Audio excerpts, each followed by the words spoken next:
Bom, Glaucia, vamos começar então?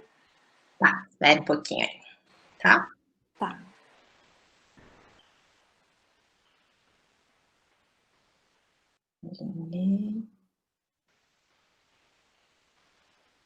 Pode começar. Tá certo. Bem, bom dia, pessoal. Como vocês estão? Espero que estejam todos bem. Eu gostaria de dar boas-vindas a todos os participantes ao treinamento em primeiros socorros de cães e gatos, coordenado pela professora Gláucia Bueno e sua equipe. Solicito a todos que mantenham seus microfones e vídeos desligados ao longo da palestra. As perguntas e considerações devem ser direcionadas ao chat. E, após a palestra, os palestrantes vão responder todas as questões, tá certo? Então, ao longo da fala, vocês vão depositando as questões no chat, tá ok? Então, a minha fala é rápida e eu gostaria... só uma coisa que eu gostaria de lembrar, que este evento está dentro do âmbito do edital UNB nos 60 anos de Brasília. Então, eu agradeço muito a participação de vocês e gostaria de passar a palavra para a professora Gláucia. Tá. Então, bom dia a todos. Eu acho que já pode colocar aquele primeiro slide, tá bom? Que aí eu já vou fazendo os meus agradecimentos em cima dele.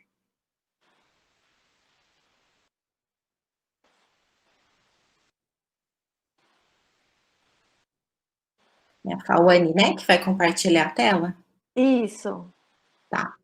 Bom, na verdade, eu agradeço a presença de todos vocês aqui pontualmente, tá? Gostaria de agradecer também a nossa Universidade de Brasília e a Faculdade de Agronomia e Medicina Veterinária por essa oportunidade, em especial a professora Lucy, que é a nossa coordenadora de extensão, e a sua equipe, por todo o incentivo, apoio, né, insistência para que essa ação de extensão ocorresse, né, de forma remota. E, além disso, gostaria de agradecer aos meus queridos residentes, que são os residentes do Hospital Veterinário, né, da nossa universidade, a Giovana, a Tayara e o Vinícius, e a minha orientada de graduação, a Nancy, tá? Que sem eles, né, esse trabalho não teria acontecido também, tá? Então, foi todo um trabalho de uma equipe, né, não de uma única pessoa. Então, aqui, né, de coração, já vai o meu muito obrigado a vocês, viu? Então, a gente pode começar, pode compartilhar a apresentação.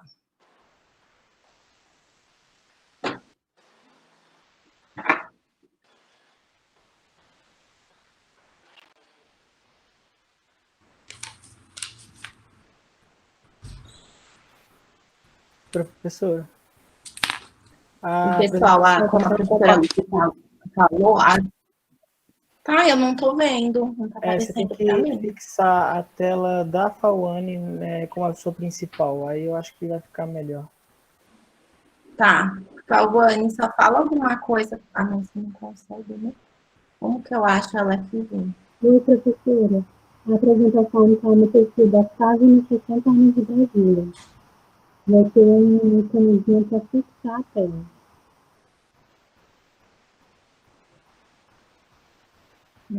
Calma. Onde que eu acho isso? Eu encontrei indo em participantes e descendo até o F, né? Porque fica em ordem alfabética. Participantes, tá.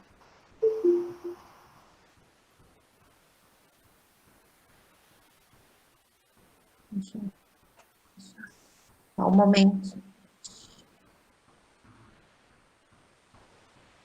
Tá, e aí, Bruna, fixou? Ah, tá. Pode voltar, por favor. Volta nas dicas de primeiro socorro.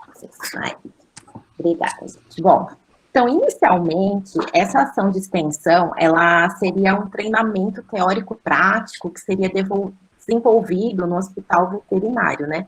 mas devido a toda essa situação de quarentena, né, de isolamento que a gente teve, a gente decidiu por fazer somente a palestra, tá? Então, o que seria, na verdade, um treinamento teórico-prático, a gente adaptou para trazer para vocês dicas, tá? Fundamentais de primeiros socorros. Então, como tutores, né, é voltada para um público leigo, para o tutor, para ele saber o que ele pode fazer para o seu animal antes, né, de levá-lo para uma clínica veterinária. Então, como tutores, a gente está sempre preocupado com a saúde dos nossos animais, portanto, né, nessa aula a gente focou em abordar alguns tópicos de como reconhecer o que é um problema, ensinar a evitar ensinar a evitar esses problemas e ensinar alguns procedimentos técnicos, tá? Porque se a gente age de forma rápida e correta, isso pode fazer muita diferença para recuperar a saúde do animal ou lidar com consequências mais graves, tá? Então, já desde esse primeiro slide, a recomendação mais importante que eu falo é que diante de um acidente ou uma emergência, a gente vai socorrer, né, no que a gente puder fazer, até onde a gente puder fazer, mas leve imediatamente a uma clínica veterinária, tá? Porque nada substitui um atendimento especializado, tá? Pode passar. Bom, então, os procedimentos de primeiros socorros, ele não é o mesmo do que uma automedicação. Então, como o próprio nome diz, primeiros socorros são aqueles procedimentos que devem ser realizados momentos após o acidente. E muitas vezes, né, são ações sem as quais o animalzinho, ele não terá, ele pode ter, né, a sua condição rapidamente piorada. Tá? Agora, a automedicação, esse termo até não é adequadamente a gente usar para o animal, porque a automedicação é o quê? É a gente tomar uma medicação. E o animal, ele faz isso também, né? Que seria uma automedicação animal, que é quando ele tem um comportamento de consumir alguma substância natural, né? Um matinho, combater ou prevenir uma doença, algum mal-estar que ele sinta, né? Mas isso é algo instintivo que ele faz. Então, na verdade, acho que o termo correto é a gente medicar, né, o nosso animal mesmo. Então, é diferente. Tá? Embora nos primeiros socorros a gente possa fornecer algum tipo de medicação, né? Por exemplo, um carvão ativado, a automedicação, esse hábito que a gente tem de dar anti-inflamatório, né? Dar algum, sei lá, algum chazinho, ou alguma medicação de uso humano para o animal, se ele está vomitando, porque a gente acha que ele está com febre, que está mais quentinho, a gente busca na internet algo sobre aquele sinal clínico que a gente está vendo, ou a gente conversa com um colega que levou o seu animal no veterinário e ele tinha um sinal clínico parecido, e o veterinário prescreveu tal coisa para aquele animalzinho, e a gente extrapola essa prescrição para o nosso animal. Então, são situações, né, diferentes, e isso que a gente não recomenda, né, uma automedicação, a gente fornecer qualquer coisa, né, de medicação, sem ter uma prescrição, tá? Mas essas pequenas dicas que a gente vai passar dos primeiros socorros, né, essas substâncias, uma limpeza, isso é algo que a gente pode fazer, tá? Porque a gente está focando o quê? Uma situação emergencial, um acidente, para salvar, né, a vida do nosso animal. Então, o que o tutor, né, precisa saber? Bom, primeiro, que os acidentes envolvendo os cães e gatos, embora eles possam parecer raros, eles são mais comuns do que a gente pensa, tá? E muitas vezes a gente considera essa probabilidade, né, de acontecer com a gente zero, né, muito pequena, que a gente nunca acha que vai acontecer até se deparar com o caso.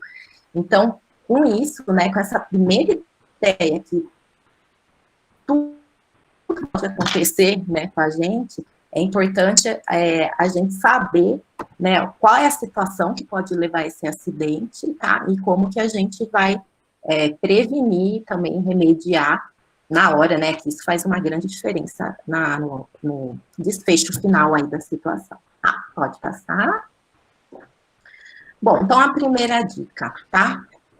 Se vocês estiverem na rua, tá, pensando aí, vamos pensar numa situação, ou vocês causaram um acidente no animal, tá, no caso de um carro, um atropelamento, ou vocês observaram, né, presenciaram um atropelamento, ou simplesmente encontraram um animal caído no chão, tá, e vocês estão com o carro. Jamais, tá, pare esse carro repentinamente, olhe para a pista, tenham atenção, porque eu sei que a gente tem muito instinto ali de querer salvar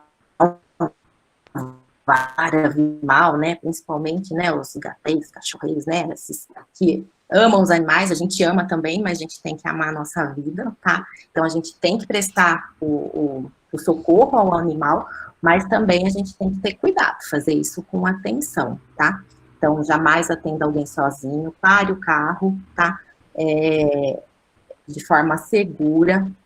Importante a gente sempre chamar por ajuda, né, sempre que possível, sinalizar, tá, esse carro parou, então, a 30 metros de distância, né, colocar aquela triangulinho lá que a gente tem, para quê? Para evitar que os outros carros que cheguem cause, né, um outro acidente, aí vai se virar bola de neve, né, algo pior aí pode acontecer, tá?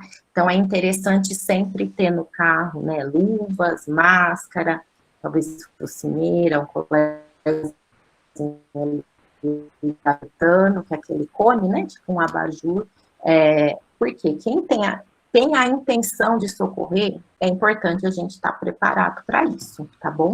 Porque a gente não sabe o animal que a gente vai lidar, tá? Então, é importante usar luva, máscara, porque muitas vezes esse animal pode ter algumas zoonoses, que são aquelas doenças que são transmitidas ao homem, por exemplo, uma leptospirose.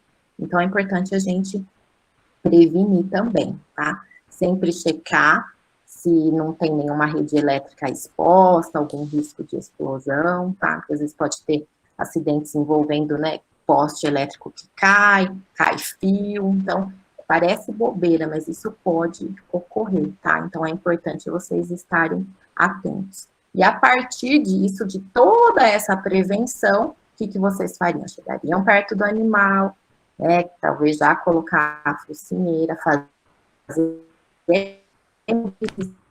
conter corretamente antes de transportar. Isso vai ser abordado mais para frente, tá? Como que a gente faz essa mobilização. Essa introdução inicial, pessoal, estou dando as dicas mais gerais, tá? Nos slides à frente, vocês vão ver cada situação em específico. Não, claro, não dá para a gente abordar todas, mas as principais que ocorrem. Pode passar, próximo. Bom, manter a calma, tá? Apesar de ser difícil, né? Diante de uma situação crítica aí de um acidente, porque isso nos assusta e não é algo que a gente faz todo dia, tá? Se para nós veterinários, né, é um momento de tensão, imagina para quem não lida com isso todos os dias, tá? Porque a gente não sabe o que está acontecendo e a gente quer ajudar. Então, é importante manter a calma na hora de iniciar esses primeiros socorros, porque vocês serão a primeira pessoa que poderá ajudar o animalzinho, né, seja em casa ou na rua, a chegar numa clínica veterinária e ter um cuidado especializado, tá? E para isso, vocês têm que se proteger de qualquer mordida do animal, tá?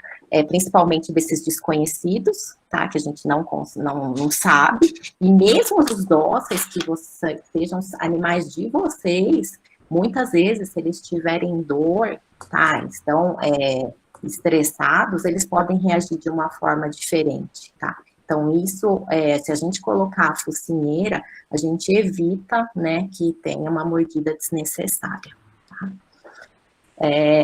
Outra dica que vocês precisam saber não tenha por perto plantas, alimentos, né, brinquedos, porque existem, né, alguns tipos, né, desses objetos que eles podem ser letais para os cães e gatos. Então, evitar a presença deles ajuda vocês a não terem problemas mais graves no futuro, tá? Então, por exemplo, plantas tóxicas que serão abordadas mais para frente, às vezes para a gente isso é uma planta ornamental, tá? Por exemplo, um lírio, que não é tóxico para o animal se ele comer. Então, se não quer que ele coma, não adianta só deixar em lugar afastado, porque ele encontra um jeito de chegar. É melhor não ter em casa, tá bom?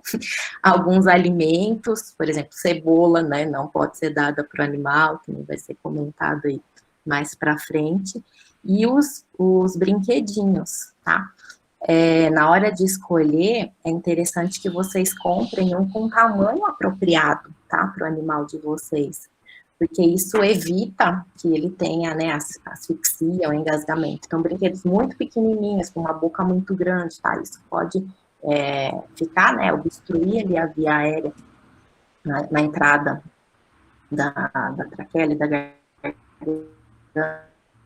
do animal. Então, é prejudicial, tá? Então, sempre o tamanho do brinquedo adequado para o tamanho do animal. Se há um cão, principalmente, né, que destrói tudo em pedacinhos, evitar esses com plástico muito molinho, tá? Que vocês sabem que ele vai destruir em pedacinhos.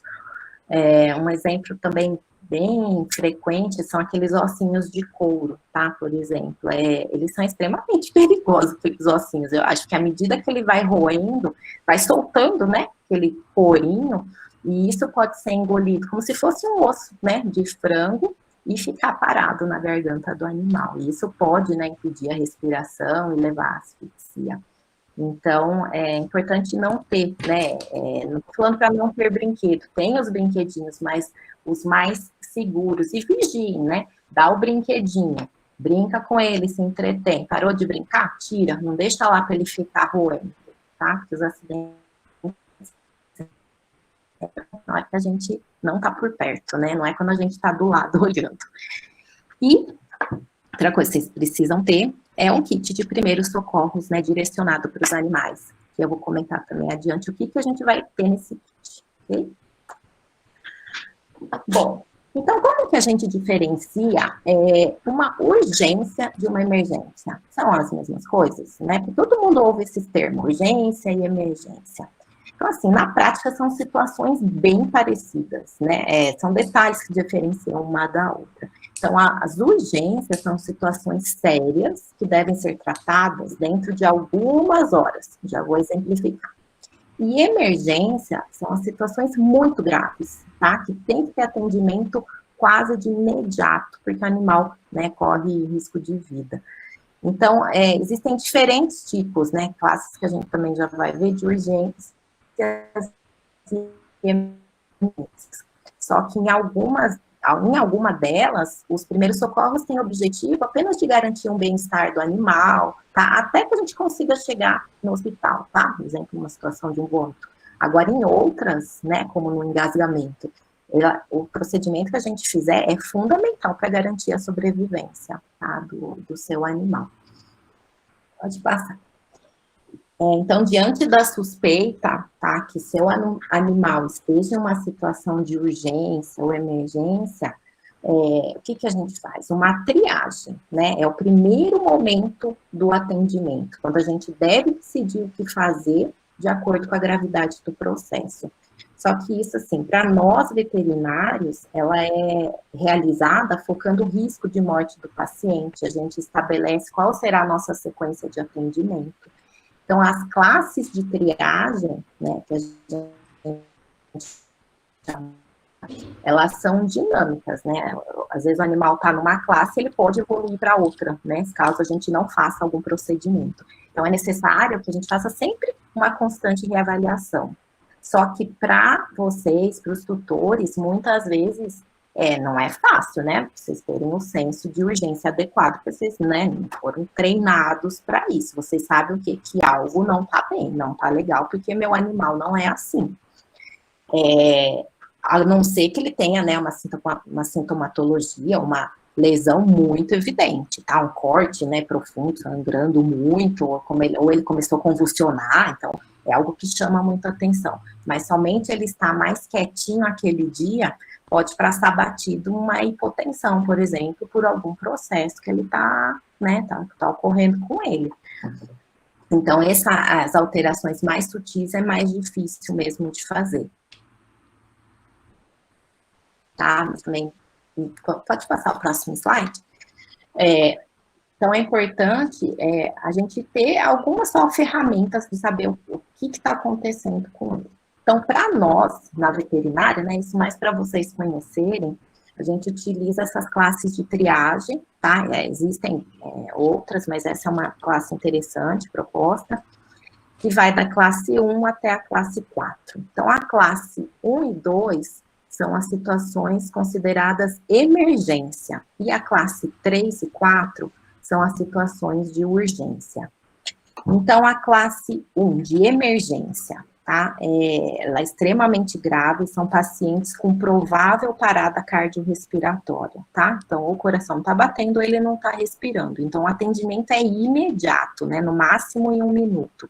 Então, são aquelas situações em que o paciente está com uma respiratória traumática, né? Ou seja, tem alguma lesão ali pulmonar importante, ou uma obstrução grave na via aérea. São animais que estão inconscientes, né, apneicos, ou seja, pararam de respirar, estão com ausência de pulso, ou a gente não consegue detectar o pulso de tão fraco que tá. Podem ser pacientes com hipotermia, né, com a pupila dilatada.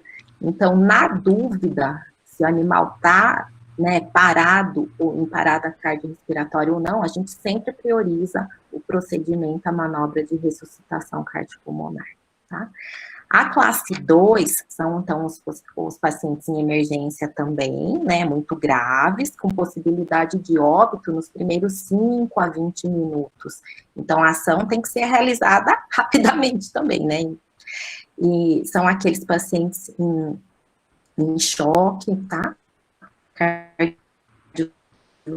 Ou pacientes hipovolêmicos, hipotensos, ou com uma, né, dificuldade respiratória muito intensa, tá?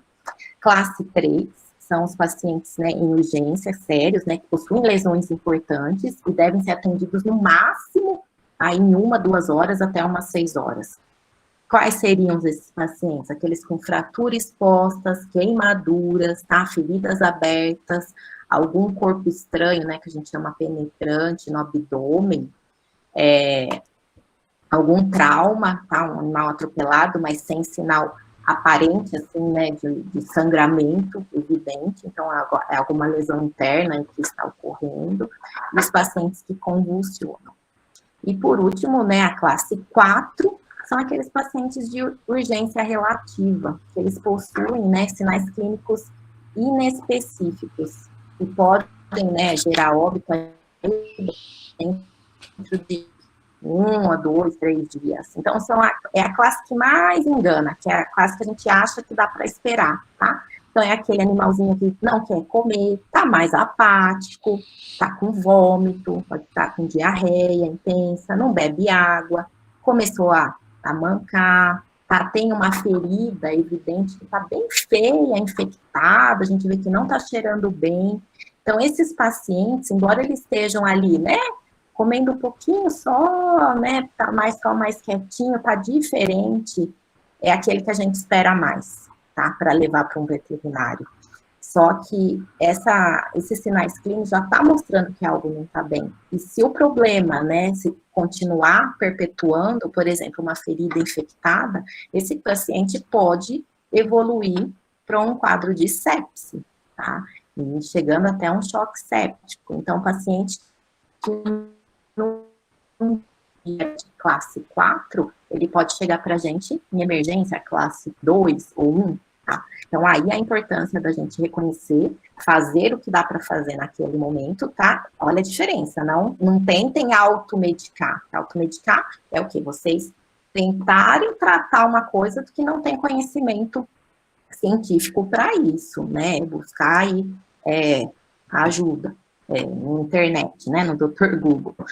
Então, isso é diferente. Agora, não, a ferida está infectada. Qual que é o meu primeiro socorro que eu vou fazer? Eu vou lavar com água e sabão, tá? Direitinho, jogo o sorinho, fiz isso. Esse foi o meu primeiro socorro. Qual que é o meu segundo passo? Levar para o veterinário, porque ele vai ver como que está essa ferida, vai ver a profundidade dela, tá?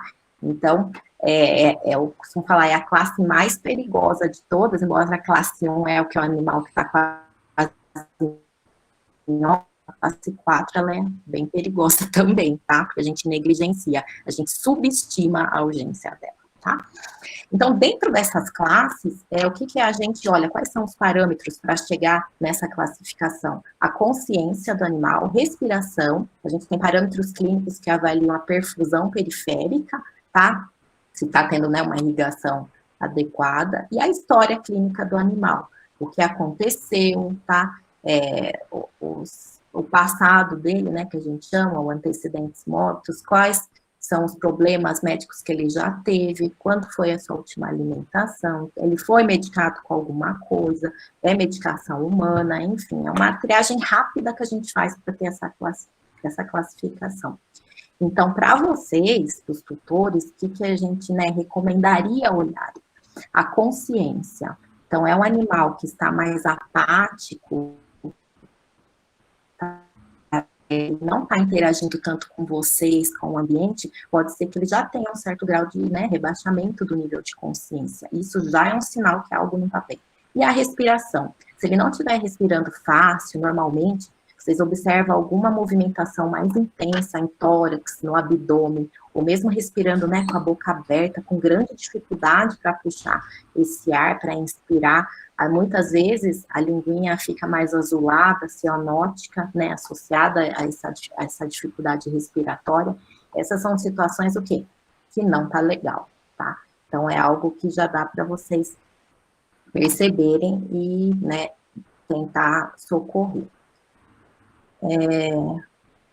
Bom, pode passar para o próximo.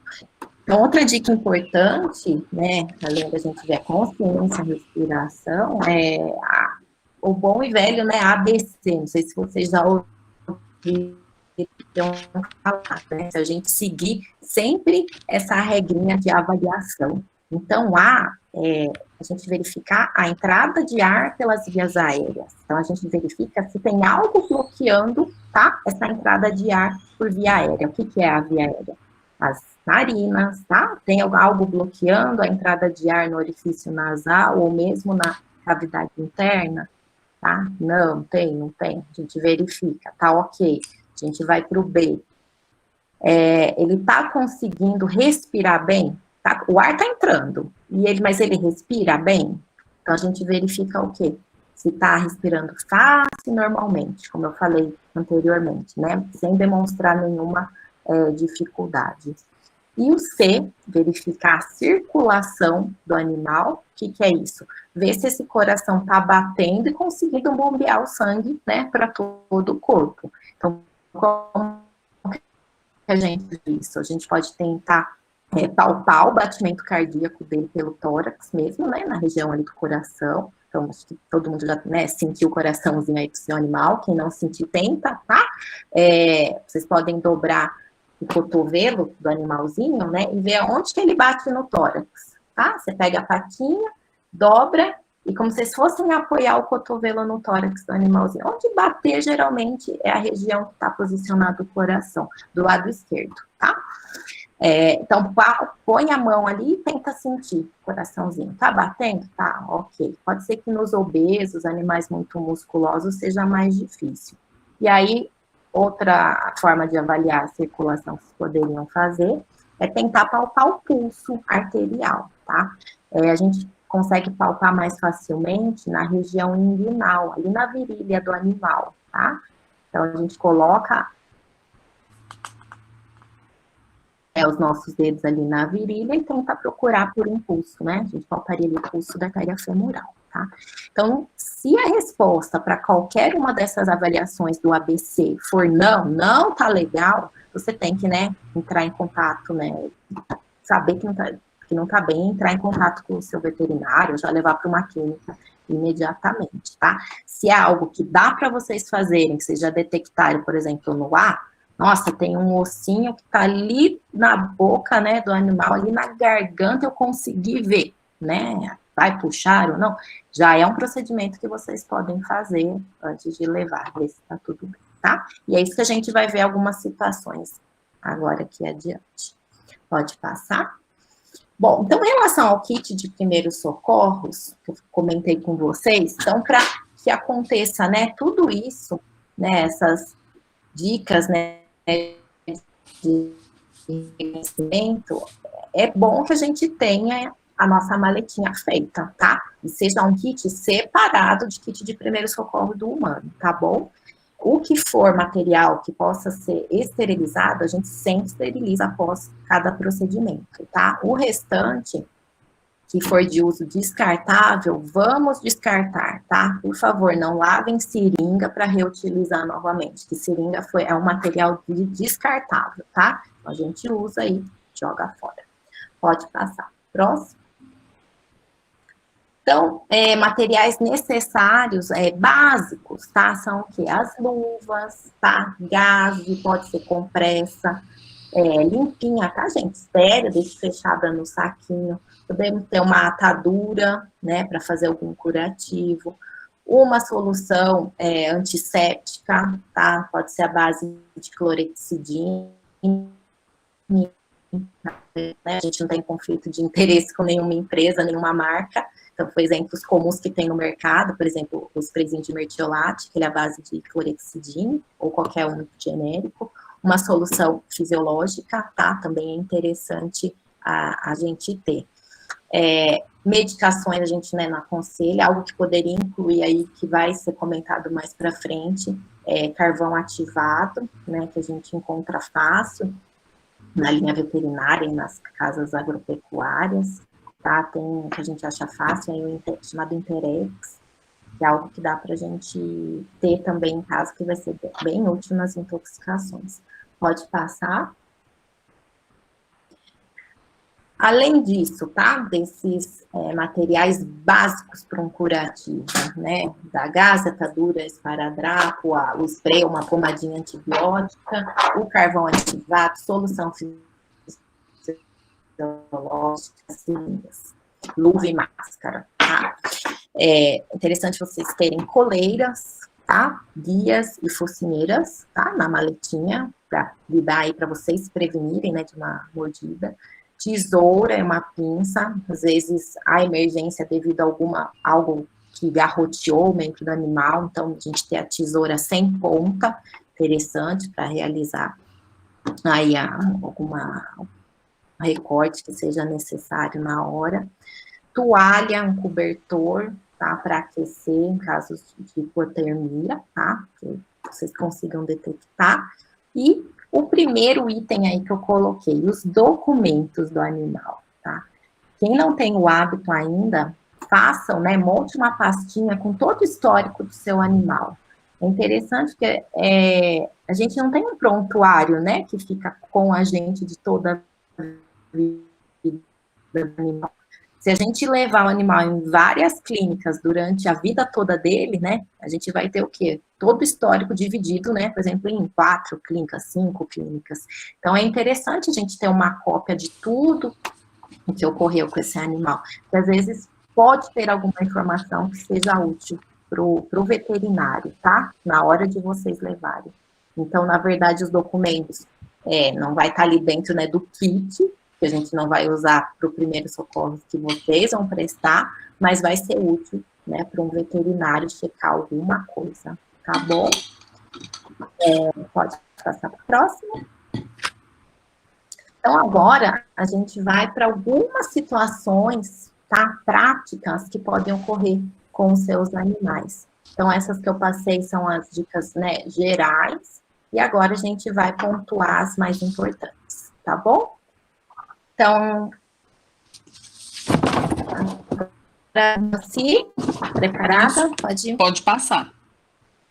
Bom, então vamos imaginar que ocorre algum corte ou ferimento. E a maneira que isso ocorre é das mais variadas e a gente às vezes nem consegue imaginar como que o animal conseguiu aquele corte. Pode ser por uma briga entre 2 cachorros ou um gato, ou o cachorro atacou um gato. Às vezes, numa fazenda, no sítio, o animal se enrola no arame farpado e aí faz um corte. Ou alguns proprietários, quando vão cortar a unha, corta mais do que deve e aquilo sangra e dói muito. Ou num pet shop, ou a pessoa resolve ela mesma cortar o pelo, né, fazer uma tosa, corta mais. E um outro que é a coceira. Às vezes o animal está lá, está se coçando na pata ou no, né, tá com alguma coceira e ele vai coçando, coçando, coçando e aquilo vira uma ferida muito feia e muito contaminada. Então, são as coisas mais diversas que podem acontecer. Agora vamos para o próximo slide. Bom, a primeira coisa quando você vê um animal com um corte ou um ferimento é você se proteger. Então, quando você vai manipular o animal, ele vai sentir dor, e por mais bonzinho que ele tenha sido a vida inteira dele, na hora que ele sente a dor, ele vai tentar te morder para afastar aquela dor, né? É assim que ele visualiza. Você está mexendo, está machucando e ele vai se defender. Então, se você tiver uma focinheira para o tamanho do animal, você vai colocar a focinheira no animal. Se você não tiver, aí você vai então fazer uma mordaça.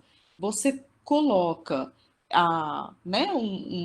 uma gaze comprida, um pedaço de tecido comprido, e você dá um meio laço no focinho e amarra atrás da orelha. Com isso, você vai se proteger de alguma mordida. Bom, feito isso, você estando protegido de qualquer mordida, você vai lavar esse ferimento dele. E aí você vai lavar preferencialmente com um soro fisiológico, se você tiver ele em casa. Se você não tiver, você vai lavar com uma água limpa. E aí, se você tiver uma solução degermante, você pode fazer uma lavagem melhor, tá? Pode passar para o próximo. Agora, se você tiver um ferimento que está sangrando muito, né, você vai tentar fazer uma compressa. Se você tiver gaze ou uma compressa mesmo, tá ótimo. Se você não tiver isso à mão, você vai usar um pano limpo. Mas o importante é que você pressione e não tire mais esse pano. Se esse pano ou essa gaze ficar cheia de sangue, empapada, você só vai colocar outro pano por cima e continuar apertando, tá? Não é para fazer igual a gente vê em filme, que a pessoa fica lá, tira e põe o pano para ver se parou de sangrar. Não. Você põe o pano, põe a compressa, faz uma pressão, aperta e vai para o veterinário. Agora, se o animal for muito bonzinho e você não precisou pôr uma focinheira, nem fazer uma mordaça, é muito importante que durante o seu deslocamento você não deixe o animal lamber a ferida, porque essa lambida ela é muito contaminada e aí você vai estar piorando aquela lavagem que você fez. Você lavou e o animal vai ficar lambendo, vai ficar levando muita sujeira para a ferida. E aí, não lambeu, você vai então procurar o mais rápido possível em ir para o veterinário, tá bem? Agora, então, eu passo para o Vinícius, eu acho.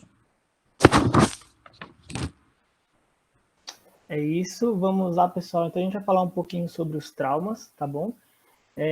Pode passar, por favor? Bom, o trauma, basicamente, a gente está lidando com os acidentes. Eu vou explicar um pouquinho daqui a pouco sobre os traumas que são penetrantes e os não penetrantes, tá? Os tipos, como a gente divide.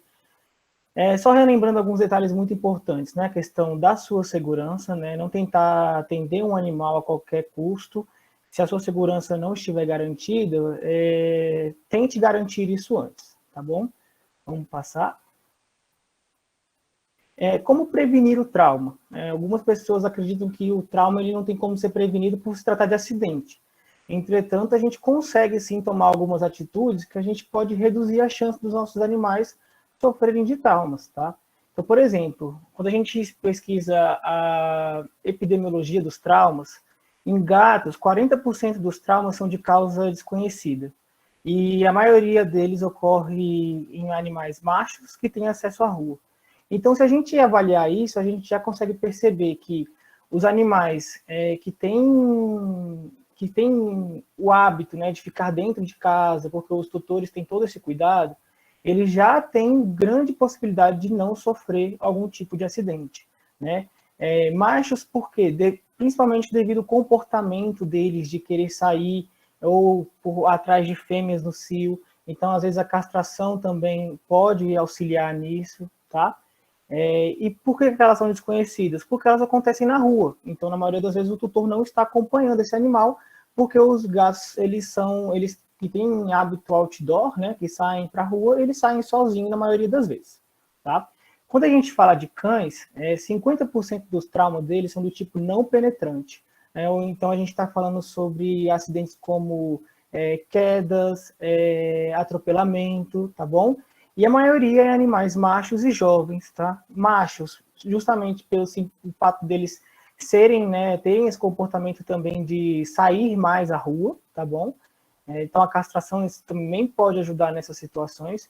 E jovens pela sua ingenuidade, né? Os animais jovens, eles são mais ingênuos, eles não têm muita noção do perigo, então a gente tem que ter mais cuidado com esses animais, tá? Pode passar. Bom, só comentando novamente, né? Nunca utilizar nenhum tipo de medicação, principalmente medicações de via oral, seja para criança, seja medicação infantil ou medicação veterinária.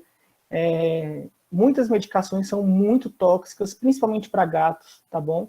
Então, paracetamol, diclofenaco, os anti-inflamatórios em geral podem ser muito tóxicos, mesmo que sejam veterinários, tá? O veterinário é a pessoa que está ali para poder te orientar em relação a algumas características raciais. Eu coloquei aqui ivermectina, não é uma medicação para emergência, porém é uma medicação que alguns animais, né, por exemplo, da raça Collie, eles têm uma sensibilidade muito maior. Então, essas peculiaridades é que a gente tem que saber antes de medicar um animal, tá? Próximo. Bom, manter a calma, né? Eu vou pedir para você ir passando, falando. A calma é o que vai garantir que a gente tenha uma atitude assertiva, né? Falando, pode ir passando rapidinho. Isso, então a gente tem que tentar, mesmo que a gente não esteja realmente calmo, a gente tem que fingir que a gente está calmo, tá? Colocar isso na cabeça e avançar. Então, a Nancy comentou muito bem sobre o trauma simples, né? Os ferimentos. Aqui eu não vou falar muito da limpeza, nem nada disso, mas eu quero comentar com vocês, por exemplo, este animal que foi vítima de uma mordida, né? Então, uma briga entre animais. Às vezes, a gente acredita que a mordida, ela é apenas aquele ferimento simples que a gente consegue ver, que a gente pode limpar e ignorar e não levar ao veterinário. Mas, na maioria das vezes, nos casos que a gente atende, os cães, quando eles mordem, né, muitos deles não têm o costume de soltar, e sim de balançar a vítima, né, quem foi mordido. E por isso eles acabam fazendo uma avulsão, né, ou uma lesão muito grande em região de subcutâneo que a gente não consegue visualizar. E aquilo ali tem grande chance de infeccionar e a gente não consegue limpar em casa. Então, por isso que é importante fazer aquela limpeza superficial, mas mesmo assim levar ao veterinário, porque o animal pode sim infeccionar aquela ferida e avançar para um quadro de sepsis que é muito, muito mais grave, tá? O próximo. Bom, existem os traumas complexos, nem todo trauma complexo é tão feio como a gente está vendo nessas imagens, tá?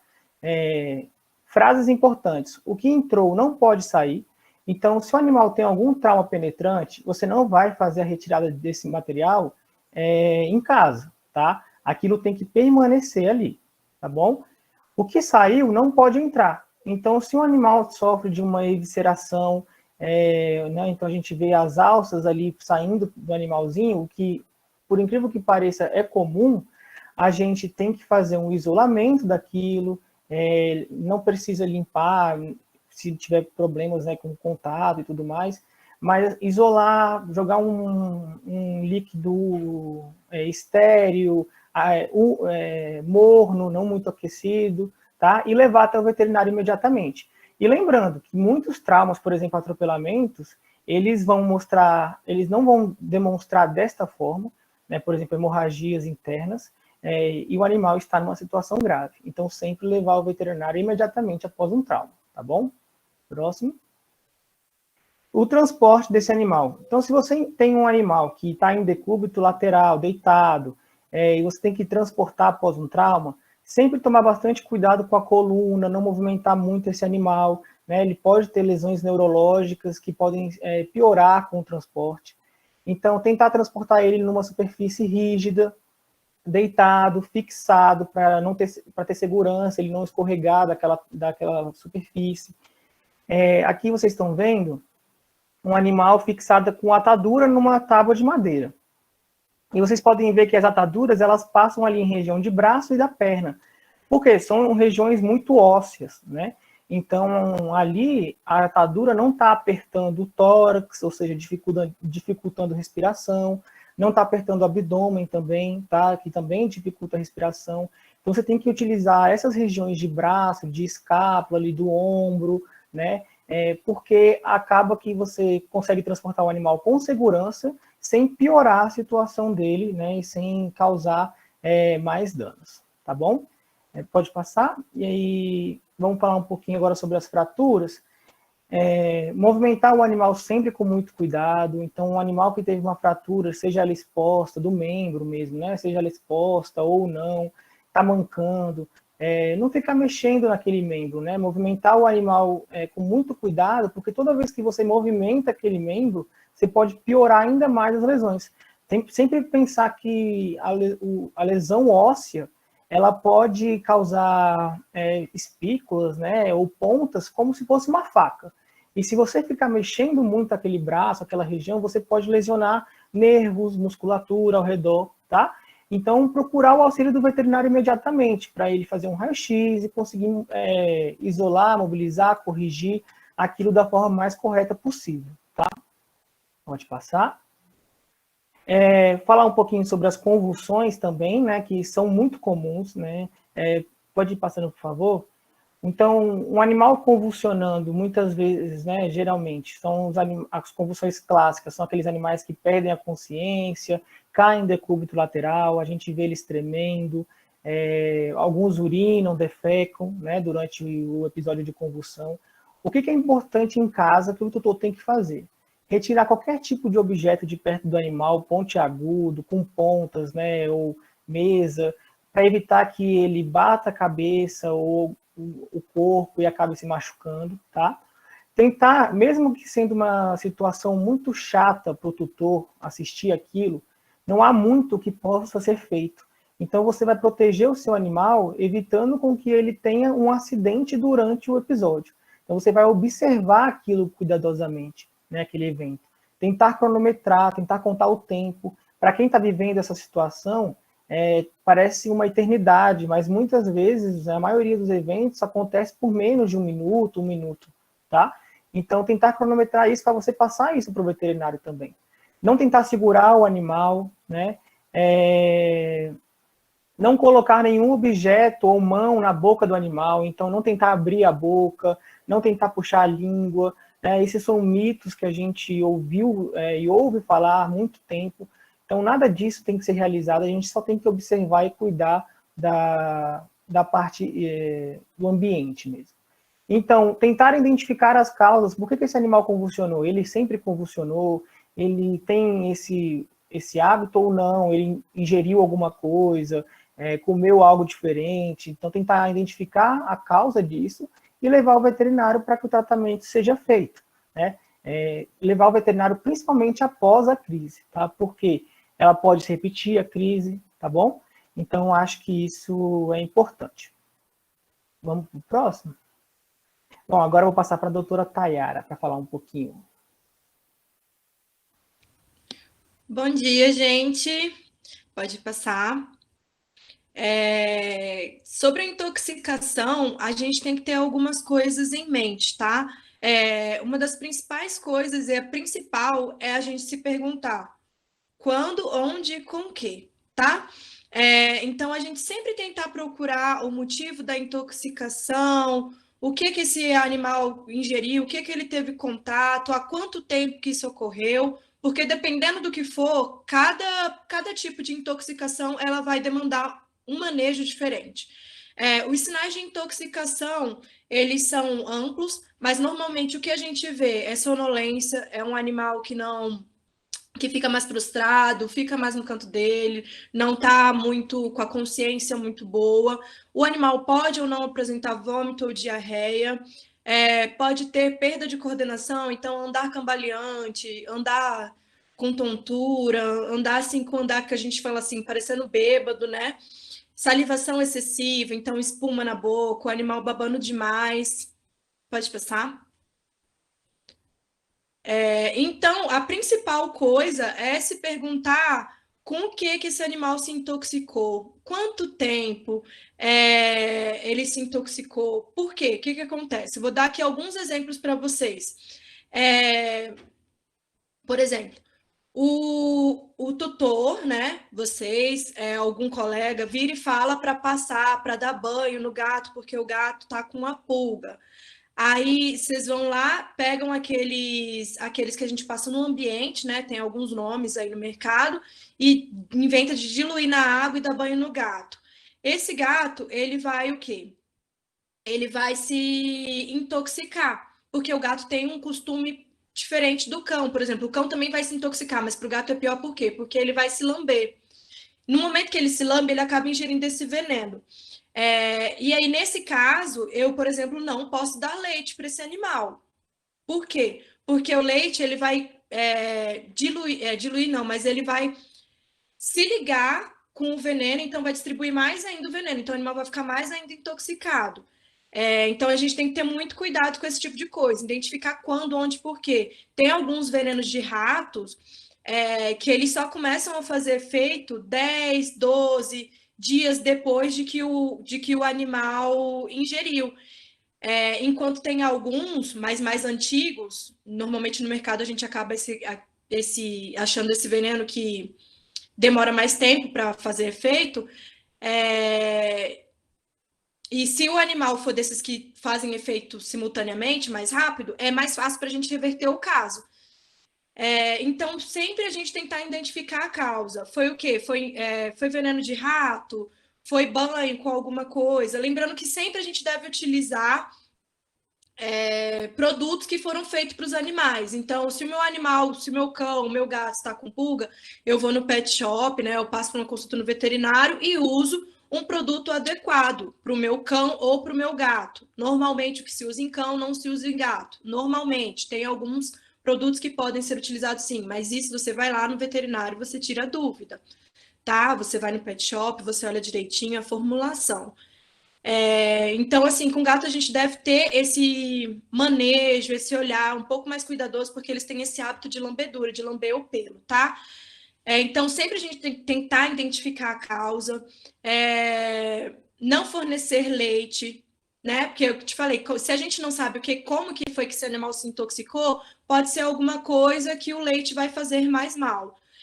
Não induzir vômito. Eu sei que é muito comum as pessoas pensarem ali naquele momento em induzir o vômito.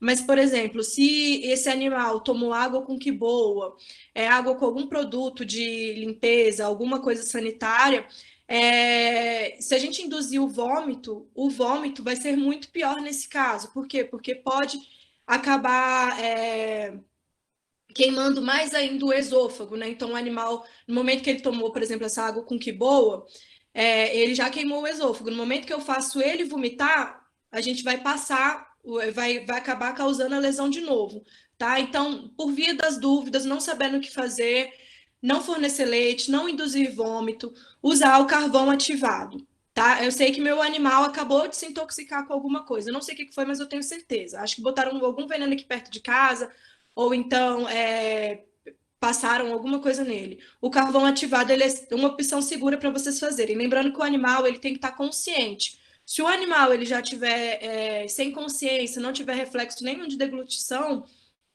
não vai adiantar nada. Vocês podem acabar fazendo acabar fazendo com que esse animal engula, aspire esse conteúdo. Então, essa água com carvão ativado e parar no pulmão não é o que a gente quer. Eu não sei se vocês vão conseguir ver a tela, mas eu tenho um exemplozinho de carvão ativado aqui, tá? Eu não estou mostrando a marca, mas vocês vão no pet shop que vocês gostam e pede lá um carvão ativado. É sempre algo legal de vocês terem. Lembrando que, dependendo do tempo que o animal foi intoxicado, comeu alguma coisa que ele não podia, o carvão ativado ele não funciona mais, tá? A gente bota aí mais ou menos em torno de 2 horas que dá para vocês administrarem o carvão ativado. é seguir a recomendação dos rótulos, mas normalmente você mistura ele com água, e aí vai ter lá a quantidade certinha, e aí vem e faz por via oral, tá bom? Só que eu falei com o animal acordado, tá? A gente precisa ter cuidado para não fazer falsa via, para esse conteúdo líquido ir parar no pulmão, porque a gente não quer afogar o nosso animal, né? Então, assim, cuidado fazer isso, não fazer com o animal de barriga para cima, como se fosse um bebezinho, porque a chance da gente fazer essa segunda via é pior. Então, fazer com o animal acordado, cabecinha assim, para dar tempo, para ele ter os reflexos dele. Pode passar.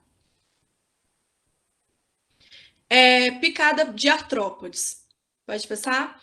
Aí a gente vai englobar insetos, aranhas e escorpião, tá? Normalmente o que a gente vê é que os sinais eles vão estar relacionados com a quantidade de veneno. Gente, as dúvidas vão ser respondidas no final da apresentação, tá bom? Os sinais que o animal vai apresentar, se ele vai ter vômito, se ele vai ter diarreia, se ele vai ter vermelhidão, se ele vai ter prurido, vai estar relacionado com a quantidade de veneno e com o tipo de animal que picou esse animal, né? Mas normalmente o que a gente vê no local da lesão, no local onde teve a picada, a gente pode ver dor, prurido, vermelhidão e inchaço. E esses são os sinais mais leves. Os sinais mais graves que o animal pode apresentar, pode ter vômito, febre, dificuldade de respirar, ficar mais prostrado, edema pulmonar, né, que é encher de água no pulmão, falando assim, o fígado parar de funcionar e os rins também pararem de funcionar, levando a convulsões e morte. Pode passar? Então, o que é que a gente pode fazer em casa? Gente, é claro que isso tudo que a gente está falando aqui, de intoxicação, de ferimento, são coisas que vocês podem fazer para dar tempo para vocês levarem o animal no veterinário, tá? Então, se o animal for picado por abelha, você vai retirar o ferrão. Mas isso não significa que você não tem que levar no veterinário. Ah, não, eu passei aqui uma compressa de água fria no local, peguei o mertiolate, né, o clorexidine, pinguei lá no local da lesão para não dar infecção bacteriana, não vou fazer nada. Não, não é isso. Tem que levar no veterinário, tá?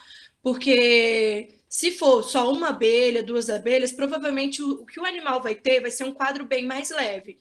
Agora, por exemplo, se esse animal for picado por um enxame todo, os sinais que esse animal vai apresentar são mais as chances dele ter alguma complicação, que esses sinais sejam mais graves, são maiores. Então, tá. Se foi uma abelha, retirar o ferrão, porque normalmente maribondo, vespa, eles não deixam o ferrão no animal, tá? Então a abelha deixa.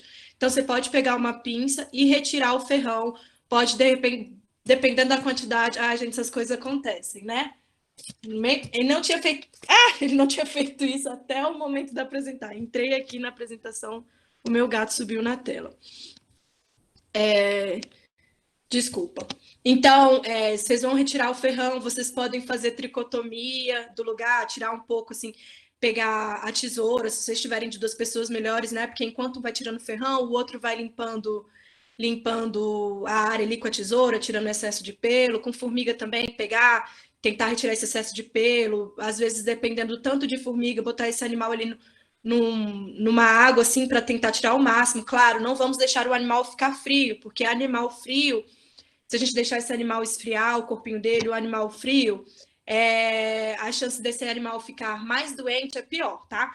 Então, assim, mas o que eu tô falando é tentar tirar esses bichos ali. Pode pegar água, jogar assim para tirar o excesso, mas depois a gente leva no veterinário, tá bom? E se botou esse animal na água, já enrolar ele nele em toalhas para ele não perder a temperatura. E em casos de escorpião, aqui em Brasília, eu não sei se tem outras pessoas de outros estados aqui, mas a gente é aluno da UNB, né, de Brasília. Aqui em Brasília, a gente tem muito escorpião amarelo em determinadas épocas do ano, então a gente precisa ter esse cuidado também. Não tem nenhum antídoto para ele, mas normalmente o escorpião amarelo, a gente precisa ter cuidado com animais, principalmente animais mais velhos que têm problemas no coração, que é o que a gente chama de cardiopata, tá? Então, animais mais velhinhos, se você de repente tem um poodle de 15 anos, jalhasa, shih tzu, esses animais mais assim, de apartamento mais fofinhos, Todos os animais são fofinhos, tá? Queria dizer isso. Mas, assim, animais menorzinhos, que geralmente são animais que têm mais predisposições a ter problema no coração. E ele for picado por escorpião amarelo, esses são os animais que são um grupo de risco maior, tá? Então, esses é um que a gente precisa ter um pouquinho, um cuidado um pouco maior, tá bom? Talvez esse animal precise de uma internação, mas, em geral, o escorpião amarelo, assim, ele pode causar algumas coisas, a gente vai tratar os sinais, tá? Mas ele representa um cuidado maior ele representa um perigo maior, desculpa, para animais mais velhos, mais idosos. Então, é sempre a gente tentar manter também o nosso terreno limpo, né? Evitar que tenha cobra. Cobra também, gente. Evitar que tenha esses animais. Mas evitar que tenha barata, né? Porque onde tem barata, a chance de ter o escorpião ali é maior. Então, sempre ter o terreno limpo. E se vocês viram o local da picada, tentar tirar o ferrão, tentar tirar esses animais, assim, em caso de abelha, que é muito. Botar uma compressa fria no local para reduzir o edema, pode pegar esse mertiolate, pingar ali também para evitar que aquilo infeccione e botar esse animal e levar para o veterinário, tá bom? Porque lá a gente vai fazer uma série de exames, a gente vai ver como é que tá a função renal do seu coleguinha, né? Do seu amor, né? Porque é um amor pra gente. Mas do seu animalzinho. A gente vai dar todo o suporte para ele, mas o que vocês podem fazer inicialmente é retirar o ferrão, botar a compressa fria no local, tá bom? Tirar ali manualmente esses animais que vocês conseguirem, pingar esses antissépticos locais e levar para o veterinário. Pode passar. Picada de cobra, pode passar. Geralmente são acidentes que ocorrem mais em zonas rurais, então o pessoal que mora em fazenda, o pessoal que mora em áreas de chácaras, né, é onde pode ocorrer mais esses acidentes, mora mais em áreas perto de preservação, né, aqui em Brasília a gente tem onde fica a FAO, a fazenda do ONB, Gente, esqueci. Mas ali no Parkway, que é aquela área ali de chácaras rurais, tem o Lago Oeste, então a gente tem que ter cuidado. A jararaca, no Brasil, ela é que é mais responsável por acidentes com animais domésticos, então com cães e gatos. Normalmente, quem acaba sendo picado por cães, numa porcentagem maior... Gente, me embolei todo. Geralmente, quem acaba sendo picado por cobras, de uma maneira geral, são mais os cães do que os gatos, tá? E a jararaca, ela é a que tá ali na frente com os maiores casos, depois a cascavel. Mas essas são as espécies mais comuns de acidentes com cobras em animais domésticos. Pode passar. Então, quais são os sinais? O que normalmente o animal ele vai apresentar para a gente? Na medicina veterinária, a gente fala sinais porque é algo que a gente percebe, tá? Na medicina humana, a gente fala sintomas porque é algo que você sente. Como o animal ele não fala para a gente, estou sentindo isso, é algo que a gente percebe, a gente fala como sinais, tá bom? Então, quando a gente fala sinais aqui, a gente está falando sintomas. O animal pode ter tremores, o animal pode apresentar vômito, salivação excessiva, né, baba excessiva, as pupilas dilatadas, dificuldade respiratória, paralisia. Dependendo do veneno da cobra, esse animal ele pode ter alguns sinais neurológicos, então pode apresentar convulsão, pode ficar apresentando tremores. Então, assim, gente, eu não sei se vocês lembram, mas a parte de intoxicação tem alguns sinais que são parecidos. Então, é por isso que eu falei que é importante a gente tentar identificar o motivo, tá? Pode passar. Então, tentar identificar o tipo de cobra. Percebam que em momento nenhum eu falei, vai lá, pegue um pau e mate a cobra. Não, não é isso que a gente vai fazer. É tentar tirar uma foto, tá bom? Se vocês quiserem, vocês podem ligar para a polícia ambiental, dependendo da área que vocês morarem, né? Que vocês tiverem, para recolher esse animal, tá bom? Mas tentar identificar o tipo de cobra. Por quê? Dependendo do tipo de cobra que for, a gente tem o soro, né? Então, a gente pode usar no animal. Dependendo do tipo que for, não tem o soro aqui no Brasil, tá? Cobra coral não tem o soro no Brasil, mas a jararaca e a cascavel a gente tem. Então, tentar identificar o tipo de cobra. Por quê? Porque também cada cobra tem um tipo de veneno diferente. Então, a gente consegue, no momento que vocês falam, foi tal cobra, nós, como médicos veterinários, a gente consegue, de repente, dar uma atenção especial para as áreas que aquele veneno pode atingir, para os órgãos que aquele veneno pode atingir, tá? Não realizar torniquete de maneira alguma. Por quê? O que vai acontecer? Vocês vão somente fazer com que a circulação pare naquele local, mas o veneno ele já foi injetado, já espalhou pelo corpo. Então, só vai fazer com que esse animal perca o membro onde você fez o torniquete. Não botar a boca e tentar chupar o veneno da cobra, tá, gente? Isso é muito importante. Porque o que vai acontecer? Além de não adiantar nada, se vocês conseguirem ingerir alguma coisa, de repente vocês tiverem uma cárie, tiver alguma fissura que vocês não consigam ver, mas algum machucadinho na boca, vocês podem acabar também se ingerindo esse veneno de alguma maneira, tá bom? Então, é igual aquele negócio do avião lá. A máscara caiu, a sua primeiro, depois a do outro, tá bom? Manter seu animal calmo. Então, foi mordido, eu vi, consegui tirar a foto, consegui identificar. Manter seu animal calmo, botar ele ali e levar no carro para ele levar para o médico veterinário, tá bom? Isso. Acidentes com sapos. Pode passar. Uma coisa que a gente tem que lembrar aqui é animais peçonhentos e animais venenosos, tá? Animais peçonhentos são animais que eles têm algum tipo de jeito de injetar o veneno. E animais que são venenosos é que ele tem veneno no corpo dele. O sapo, esse aqui que tá aqui, é o cururu, que é que é o que a gente mais vê acidentes com ele, com sapos no Brasil, normalmente é o cururu, tá? Que é o Rhinella marina. Ele tem veneno. Então, no momento que o animal morde ele, esse veneno é ejetado. Mas não é que ele inocula o veneno, por exemplo. Não é igual uma cobra, que a cobra ela tem os dentes dela, né? Que ela vai, no momento que ela morde, ela injeta o veneno ali. O sapo não, ele tá lá tranquilo no momento que o cachorro abocanha. Normalmente é cães, né? Que são cometidos no momento que o cachorro abocanha, aí sim que esse veneno é solto, entendeu? Então, o sapo seria um animal venenoso. Geralmente ocorre mais em zonas rurais ou em locais que possuem lagos. Pode passar. Então, você viu que o seu animal estava ali perto, um córregozinho, você viu que ele estava andando, foi lá brincar com o sapo, ficou curioso, foi e mordeu esse sapo. A primeira coisa que você vai fazer é muito simples. Eu acho que de todos esses days com bicho, esse é o mais tranquilo. Vocês vão o quê?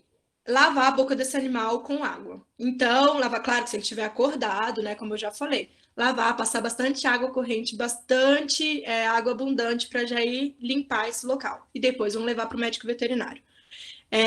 Geralmente o quê? Quando você tem um acidente com um sapo, esses sinais clínicos aparecem imediatamente após o contato. Então, foi lá o cachorro, abocanhou o sapo, esse animal, o seu cachorrinho, ele vai chegar provavelmente já com salivação excessiva, com a boca irritada, incômodo. Muitas vezes ele vai ficar fazendo assim, ó, passando a patinha na boca, tentando tirar alguma coisa, tá?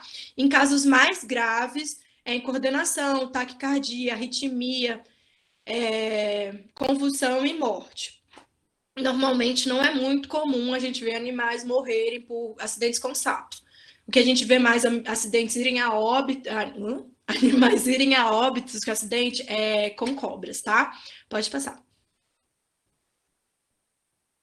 Então, vocês vão fazer isso. Vão lavar a cavidade oral com água abundante. Então, o Rex foi lá, tava ali andando, dando um rolezinho no lago à noite, a gente mora numa área mais rural, e foi lá, pegou um sapo cururu. Chegou apresentando esses sinais, vocês identificaram que ele pegou o sapo cururu e mordeu lá. Aí vocês vão pegar a cavidade oral dele, a boca, lavar com água abundante, água corrente ali, limpou com muito cuidado para o seu animal também não se engasgar, né?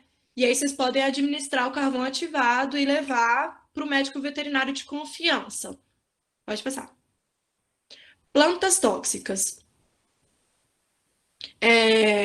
Então, assim como eu falei anteriormente, o efeito depende da quantidade ingerida. né? E uma coisa também que é interessante a gente pensar também, o efeito depende da quantidade ingerida. Tá bom, entendi. Um pincher, por ele ser um animal bem menor, a chance dele ter uma intoxicação pode ser muito maior que um animal de 60 quilos, vamos supor. Por quê? Porque a quantidade ingerida pelo pincher vai ser maior do que, às vezes a quantidade é a mesma, mas como o tamanho do animal é bem diferente, bem discrepante, acaba que para um pode ter um sinal clínico maior do que para um animal menor. Tá, então algumas apresentam efeitos cumulativos. Então, todo dia o animal vai ali e come um pouquinho. O animal, como ele vai ali e come um pouquinho. Então, às vezes, esse animal não vai ter um sinal clínico logo na hora. Mas como ele possui um efeito tóxico cumulativo, de repente, esse animal, do nada aqui, entre aspas, pode apresentar e ficar doente. E aí o tutor não entender, vocês não entenderam o que foi. Mas foi por quê? Porque todo dia ele ia e comia um pouquinho dessa planta tóxica, tá? São acidentes mais comuns do que a gente imagina. Por quê? Porque muitas vezes os tutores não vêm, aí o animal, às vezes, de repente, ele só tem um vômito, só uma diarreia, não mexe mais naquilo, e aí vida que segue, né? Se seu animal tem costume de comer plantas, é sempre importante a gente perceber qual. E aí a gente é um costume que a gente precisa ter. Eu sei que o ramo de mães de plantas anda crescendo muito no Brasil, né? A gente vê cada vez mais Instagrammers mostrando e ensinando como criar plantas. Então, é sempre bom vocês tutores, saberem exatamente o tipo de planta que vocês têm em casa, tá? Então, ter ali não sei, um caderno, anotar, mas saber exatamente quais tipos de plantas vocês têm em casa. E é sempre bom vocês saberem se essas plantas são ou não são tóxicas para os seus animais. Lembrando que quem tem gato em casa, o gato, gente, ele vai pular no teto, se precisar. Então, a gente tem que ter um pouquinho mais de cuidado ainda, porque o cão, principalmente se o cão for ficando mais velho, talvez ele não fique mais pulando tanto nas coisas. Mas o gato, ele vai pelo menos aí até os 10 anos de idade dele tranquilamente pular, escalar. Então, a gente precisa ter um cuidado mais redobrado ainda com tutores que têm gato em casa e plantas, tá bom? Então, sempre procurem saber as plantas que vocês têm e os animaizinhos também. E aí, vocês tirarem as fotos e mostrar para o veterinário, olha, eu tenho tantas plantas em casa. Pode passar. Então, os exemplos de plantas tóxicas mais comuns que a gente tem aí, samambaia, lírio, amarantos e comigo ninguém pode. A comigo ninguém pode...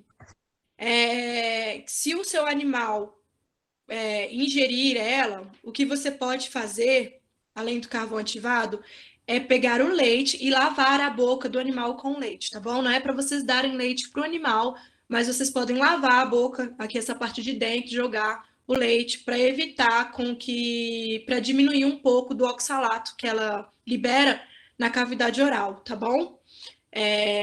Mas as outras, assim, se vocês puderem, de repente, no momento, tirar da boca e já dar o carvão ativado para o animal, é o melhor. Pode passar. Exemplos de plantas tóxicas, outros exemplos aqui, tá? A gente botou tudo na ordem. Então, o exemplo que são citados, assim como das cobras também, na ordem que são citados é a ordem que aparece as imagens, tá? Então, cebola. Eu sei que a gente, né, às vezes o cachorro ali chorando na hora do almoço, eu sei que às vezes a gente acaba criando esse costume de dar ali uma ou outra coisinha para o animal, tá? Mas cebola, alho, essas coisas assim são tóxicas, tá bom? Não é pra gente ficar dando para os nossos animais. Então, aqui tem outros exemplos de plantas tóxicas, né? Espirradeira, dama da noite. Pode passar. Agora com a doutora Giovana. Olá, bom dia, obrigada, Tayara. Uma outra coisa muito comum que acontece é que a gente mora numa cidade muito quente, com um sol muito abençoado, mas também que pode causar muitos danos. Então, aquele dia que você brincou no sol, meio-dia, passeando no eixão com seu cachorro, e ele começou a respirar muito ofegante, começou a ter uma dificuldade para respirar, pode vomitar, ter diarreia. O que está acontecendo? Você pode ter causado uma insolação. O calor excessivo no corpo dos animais causa muitos danos. Normalmente a temperatura deles já é maior do que a nossa, mas quando a temperatura deles passa de 40, os danos que vão ser causados dentro do organismo são muito ruins. E a gente percebe que eles não estão só ofegantes de pouquinho calor, eles estão mais graves do que isso. Então, a gente vê eles muito ofegantes, pode ter vômito, como eu citei, eles ficam cambaleantes, como a Tayara citou, aquele andar meio bêbado, salivam muito, podem ter diarreia, e nos casos mais graves, eles podem ter convulsões, tremores, ou ficar com todas as mucosas muito roxas. Vocês estão me ouvindo?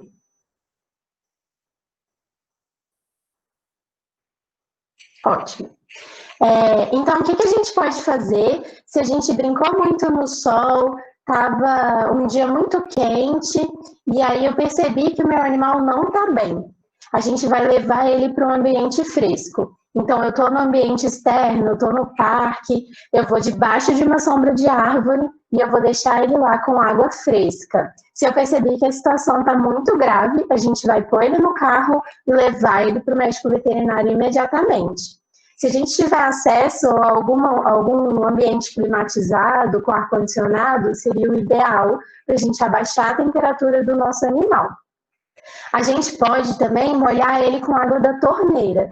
Então, a gente borrifa a água na torneira no corpo dele todo, ou a gente encharca a toalha e coloca em cima dele. Mas a gente nunca, em hipótese alguma, pode usar água gelada, compressa fria ou gelo. Se a gente faz isso, a gente reduz a temperatura da pele, mas a gente esquenta eles lá dentro. E eles não conseguem trocar o calor pela pele, que é a forma mais efetiva de trocar calor dos cães. Diferente da gente, eles não suam para trocar calor. Eles trocam calor pela pele e pelo sistema respiratório. Então, se a gente colocar água gelada, gelo, a gente vai agravar a situação. Outra coisa que o Dr. Vinícius falou, que eu vou frisar aqui, é para a gente não dar nenhuma medicação. Nenhum remédio para febre vai ter efeito benéfico nesses casos, porque isso não é uma febre. A temperatura dele está aumentada porque ele não está conseguindo trocar calor. Não é porque ele está tentando matar algum agente, como um vírus ou uma bactéria. E se a gente administrar algum remédio, a gente vai agravar a situação dele. Então, vamos levar ele para um ambiente fresco, vamos molhar ele com água da torneira em temperatura ambiente, nunca usar água gelada e levar ele para o veterinário imediatamente. Se a gente consegue fazer isso, a gente melhora as chances de sobrevida dele. Pode passar?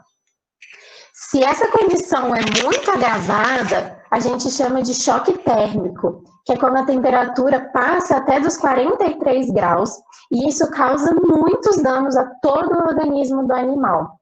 E aí, as chances de óbito são muito grandes. Então, a gente tem sempre que fazer as mesmas coisas que eu citei no slide anterior e se atentar se os nossos bichos não estão em situações de risco. Então, na foto à direita, que a gente vê um braquicefálico, que são essas raças sem focinho. Os bulldogs, os pugs, os shih tzus, são raças que não conseguem trocar calor de forma efetiva porque eles não têm um sistema respiratório adequado. A gente também pensa em ambientes muito úmidos, que não é o nosso caso nesse período, mas muita umidade, muito calor também predispõe a choque térmico, a insolação virar no choque térmico. Ou heat stroke, ou intermação. São 3 termos muito comuns para essa mesma condição que é muito grave. Além disso, animais obesos, ou aqueles Yorkshires que têm dificuldade para respirar porque a traqueia deles colapsa e eles tossem. Então, esses animais também têm muito risco de ter um choque térmico.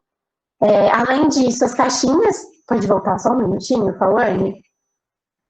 As caixinhas de transporte que esse gato está dentro, isso aí acumula muito calor, então ele está dentro do carro, e isso vai esquentando, além dos passeios de carro também, que predispõe a essa dificuldade deles trocarem o calor pela pele, pelo sistema respiratório, e eles podem superaquecer, virar literalmente um forninho dentro deles, e isso vai causando muitas alterações muito importantes. Então, a primeira coisa que a gente tem que saber é saber reconhecer que eu tenho um animal mais sensível, então se eu tenho um pug, se eu tenho um bulldog, eu sei que eu tenho um animal mais sensível, então eu não vou colocar ele em situações que ele pode ter esse tipo. Ou então, se eu tenho um animal muito peludo, adaptado a clima frio, como os huskies siberianos, ou os spitz alemães, ou aqueles gatos muito peludos, como o Maine Coon, o norueguês da floresta, aqueles animais que não conseguem trocar calor de forma efetiva, porque tem muito pelame, e a gente pode estar piorando essa situação se a gente colocar eles em situações de risco. Então, nada de passear em horário de pico. Pode passar, Falane, por favor?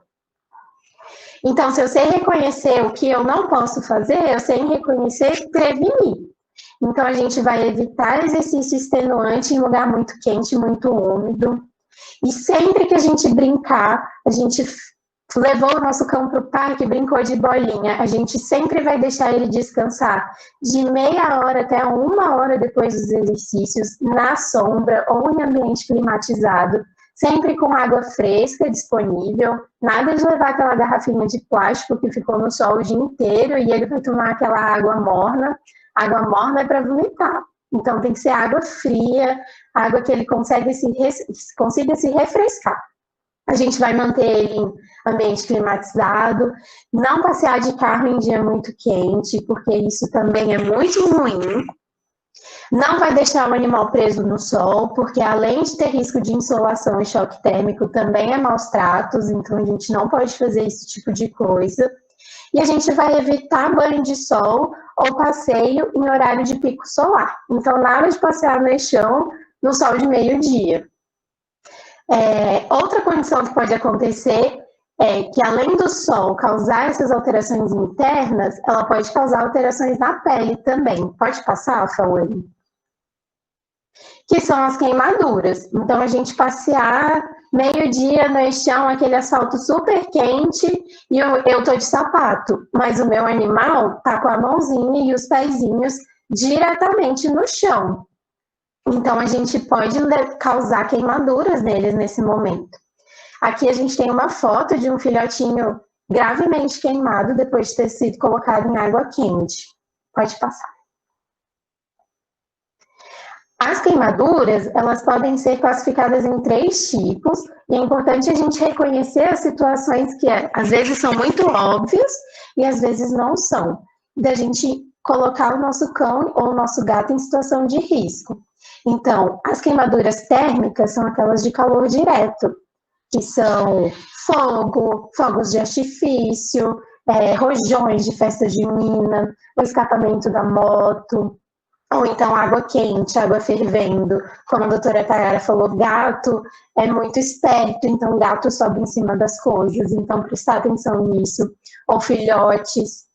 As queimaduras elétricas, então prestar atenção em fiações e cabos, ou então lâmpadas, filhotes, principalmente dessas raças muito grandes, como os Goldens, os labradores, eles são gostam de mexer, eles gostam de morder, eles podem morder a lâmpada.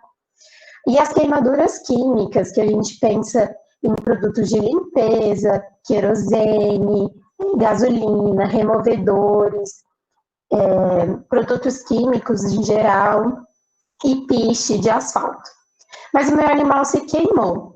Eu não consegui prevenir isso. O que eu faço? Pode passar.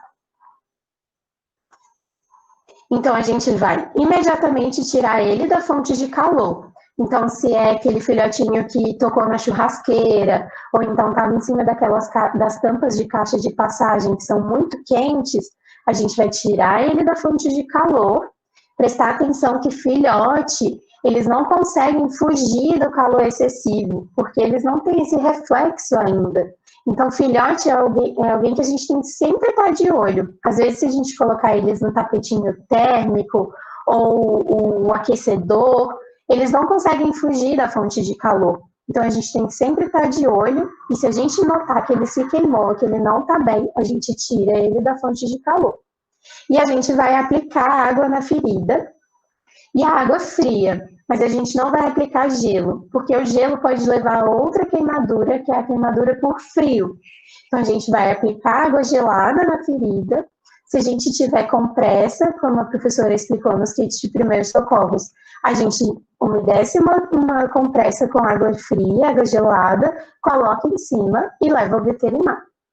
Se for em outra situação, por exemplo, o local pegou fogo e o animal respirou aquela fumaça, a gente vai retirar ele da fonte de fumaça imediatamente e levar ao veterinário. Caso ele tenha sido queimado com produtos químicos e a gente sabe que aquilo ali é um derivado do petróleo, a primeira coisa que a gente tem que fazer é evitar aspirar, porque são coisas de muito fácil volatilização. Então, querosene, removedor, gasolina, essas coisas a gente pode respirar e causar danos ao nosso sistema respiratório, até pneumonias. Então, a gente vai evitar respirar esse produto e lavar com água e sabão. Então, a gente vai aplicar água fria e sabão, remover, colocar uma compressa fria e levar para o veterinário imediatamente. Pode passar. Além disso, a energia elétrica, ela pode não só causar queimaduras, como o choque elétrico. Aqui a gente tem uma foto de um filhotinho de Yorkshire que mordeu um cabo e ele se eletrocutou. E aqui a gente vê as queimaduras na região do lábio e na região da língua que ele teve após morder o cabo. Pode passar. Existem várias formas que o animal pode se eletrocutar, pode sofrer um choque elétrico. Então, raios ou descargas elétricas ambientais podem causar isso. Cercas elétricas, ferramentas elétricas, então a gente está fazendo uma reforma, a gente está mexendo em alguma coisa com uma parafusadeira ou uma furadeira e o animal vem e morde aquele cabo. Ou então, fios energizados de todos os tipos, e aqui a gente não pensa só nos cabos, como carregadores de celular, carregador de computador ou de eletrodomésticos, mas a gente pensa também nos ambientais. Então, iluminação pública, cabos de fiação elétrica, às vezes na rua o cabo caiu e está no chão, por isso a gente sempre anda com os nossos animais na coleira, para a gente conseguir ver o que ele está fazendo e o que está ao nosso redor, e o que pode oferecer perigo para eles. As tomadas a gente sempre tem que cobrir também, porque elas podem causar o choque elétrico, baterias, e na região do Amazonas, o peixe elétrico, que também pode causar descargas elétricas e choque elétrico nos animais. Pode passar. Então, aconteceu, foi um acidente, meu animal mordeu um cabo, é um filhote, não prestei atenção. A gente sempre tem que pensar, como a doutora Tayara falou, que é sempre a nossa segurança, a nossa máscara antes da do outro. Então, a gente nunca vai tocar no animal diretamente. Eu sei que a situação é bem complexa, porque a gente está vendo o animal sofrer, a gente está vendo o que está acontecendo, mas a gente não pode tocar nele, porque senão a gente pode se eletrocutar também. Então, a primeira coisa que a gente vai fazer é desligar a fonte elétrica. Depois que a gente desligar a fonte elétrica, a gente pode mexer no animal. Caso eu não consiga desligar a fonte elétrica, a gente vai tentar afastar o animal da fonte elétrica com alguma coisa que não conduza a energia. Então, cabo de vassoura, madeira, borracha ou couro são substâncias não condutoras que a gente pode mexer no animal com segurança. A gente lembra também dos filmes, das representações artísticas de quando alguém é eletrocutado, que a pessoa não consegue se soltar da fonte elétrica dependendo da carga que ela está recebendo. Então, muitas vezes, com os animais, quando eles mordem, eles não conseguem soltar, porque a musculatura fica rígida. Então, a gente tem que se atentar a isso também.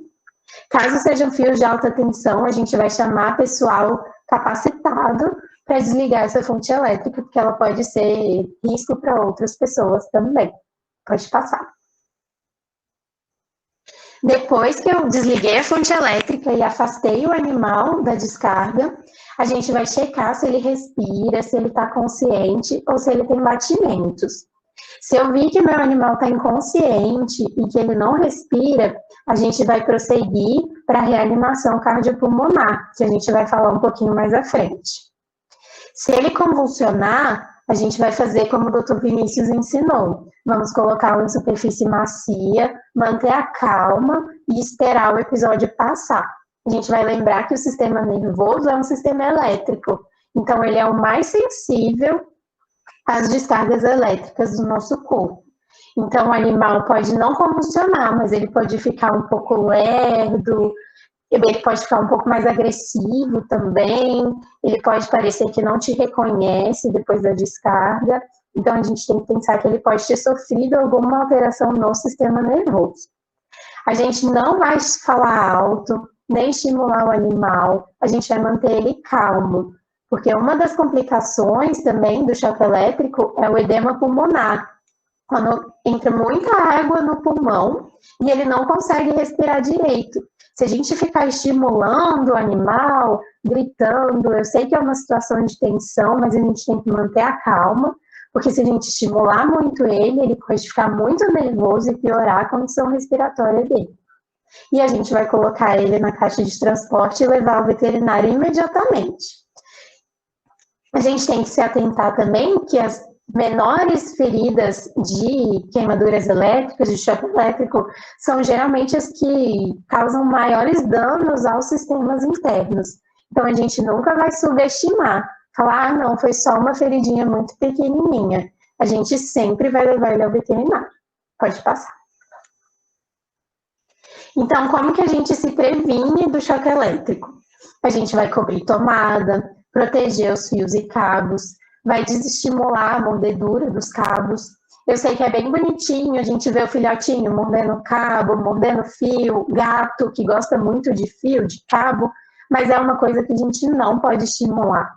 A gente tem que desestimular, porque enquanto a gente está monitorando, que é o último item de supervisionar brincadeiras, tá tudo seguro, porque eu estou monitorando, mas a gente não está 24 horas por dia em cima deles. A gente não consegue monitorar isso o tempo todo. Então, eles podem sofrer um acidente com isso. Ambientes externos também, sempre prestar atenção onde o seu animal está indo. Pode passar. Eu vou passar a palavra agora para o Vinícius novamente.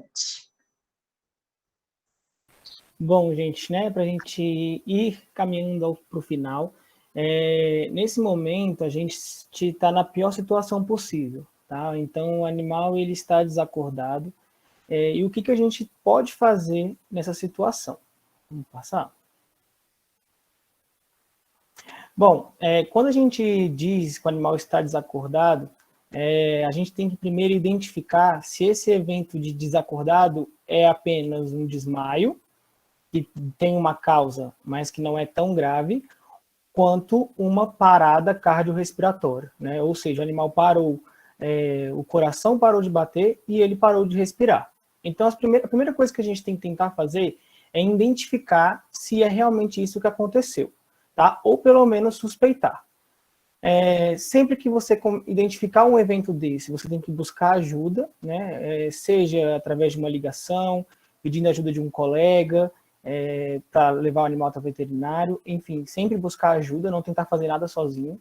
E enquanto você não consegue chegar a um veterinário, se tiver a possibilidade, ir realizando a massagem, né, que é a reanimação, né, cardiopulmonar, até que chegue ao veterinário para que ele faça o suporte mais avançado.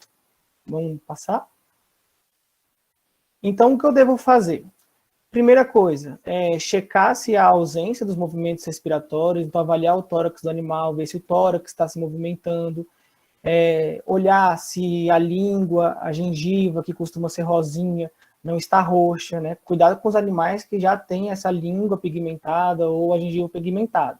Mas aqueles que a maioria não tem, já que a maioria não tem, vamos olhar se a língua está roxa, a gengiva está roxa, se os olhos estão abertos, né? Aquele olhar esbugalhado mesmo, né, com a pupila muito dilatada, que você mexe no olho e ele não pisca, tá?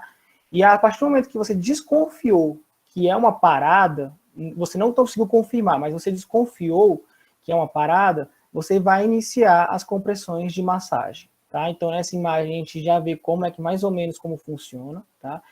A frequência de compressão são 120 compressões por minuto. Eu vou ensinar vocês como que a gente faz essa contagem, tá?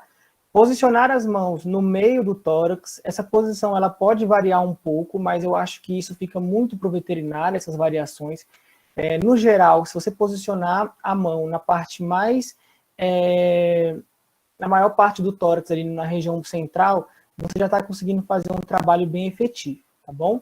Tentar comprimir 1/3 do tórax e retornar a mão completamente. Não precisa tirar a mão do tórax, mas você tem que retornar tudo. Por quê? Toda vez que você está comprimindo aquele tórax, a pressão que você está fazendo simula o bombeamento cardíaco, faz com que o sangue circule, tá? Então, tentar comprimir esse 1/3, que depende muito do tamanho de animal. Então, animais menores, como gatos, raças muito pequenas, você vai tentar comprimir com uma mão só, tá? Sempre tentar dosar a força que você tem que colocar. Nem muita, nem pouco, tá bom? E treinar. A única forma de saber o que fazer na hora é treinar. Pesquisar, perguntar para o seu veterinário como fazer no momento. Então, tá com dúvida? Vai até o veterinário, pergunta para ele como seria, como eu faria neste caso deste meu animal, e tentar treinar mesmo, assim, com superfícies parecidas, almofadas, tá bom? Pode passar? E agora eu fiz um videozinho só para exemplificar melhor aí com o meu cachorro como modelo.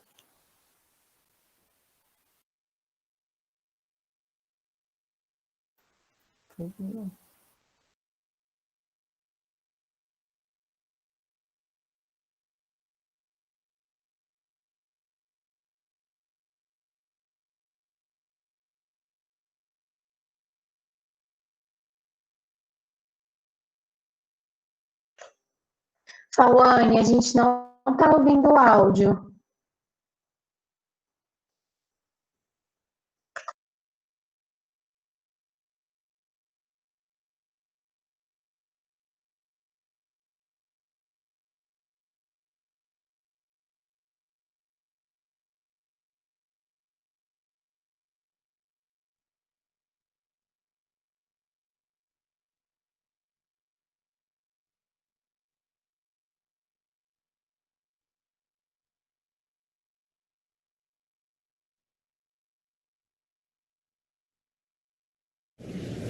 Oi pessoal, boa tarde, tudo bom? Então hoje eu vou ensinar aqui para vocês mais ou menos como que a gente identifica um animal que está sofrendo de parada cardiorrespiratória, né? Ou seja, o coração parou de bater e ele parou de respirar. E o que que a gente pode fazer? E o que que a gente pode fazer para ajudar esse animalzinho até que você consiga levar ele ao veterinário ou que a ajuda chegue para levar ele até o veterinário, tá bom? Bom, primeiro a gente tem que identificar esse evento. A parada, o animal ele vai ficar totalmente imóvel, tá bom? Ele não vai reagir a nenhum estímulo. Um estímulo bastante importante que a gente pode utilizar é, por exemplo, o movimento palpebral. Você vê que quando a gente chega próximo à região do olho do animal, ele pisca. Então, o animal que tem parada cardiorrespiratória, ele não vai estar piscando, tá bom? Ao movimentar o animal, ele tende a não reagir, tá bom? E sempre olhar e ver se você consegue identificar os movimentos respiratórios. Então, se o tórax se mexe, quer dizer que esse animal está respirando, tá bom? Essas são algumas formas de identificar. Outra forma é avaliar a mucosa do animal e ver se essa mucosa, em vez de estar rosinha, como é normalmente, está um pouco mais escurecida, apresentando uma cor mais roxa. Isso mais um sinal de que o coração parou também, né? Bom, toda vez que o animal apresenta uma parada cardiorrespiratória, a nossa função é iniciar uma reanimação, né? Fora do hospital, a gente vai fazer apenas o suporte básico. Como é esse suporte básico? Nós vamos tentar imitar a bomba cardíaca utilizando as mãos. Então, posicionar as mãos região central do tórax do animal, tá bom? Pode colocar apenas uma mão em cima da outra e utilizando o peso do seu corpo e as mãos bem retinhas, você vai iniciar as massagens cardíacas, tá? Importante, toda vez que você faz uma compressão, você tem que comprimir pelo menos uns 2, 3, 4 a 5 centímetros, né? O ideal, esse aqui, ainda bem que ele tá mexendo, né? Uns 5 centímetros do tórax, tá bom? E sempre retirar a mão completamente. Você não precisa retirar a mão do tórax, mas sempre que você recuar tudo, tá? Bom, gente, basicamente é isso, é bem simples. O ritmo de compressão é de 120 batimentos por minuto. E aí eu vou mostrar para vocês algumas musiquinhas que vocês podem utilizar para guiar o ritmo cardíaco, tá bom? Então, apenas posicionar e comprimir, né, Nicolas? É isso, pessoal, obrigado. Baby shark, baby shark, baby shark. Mommy shark.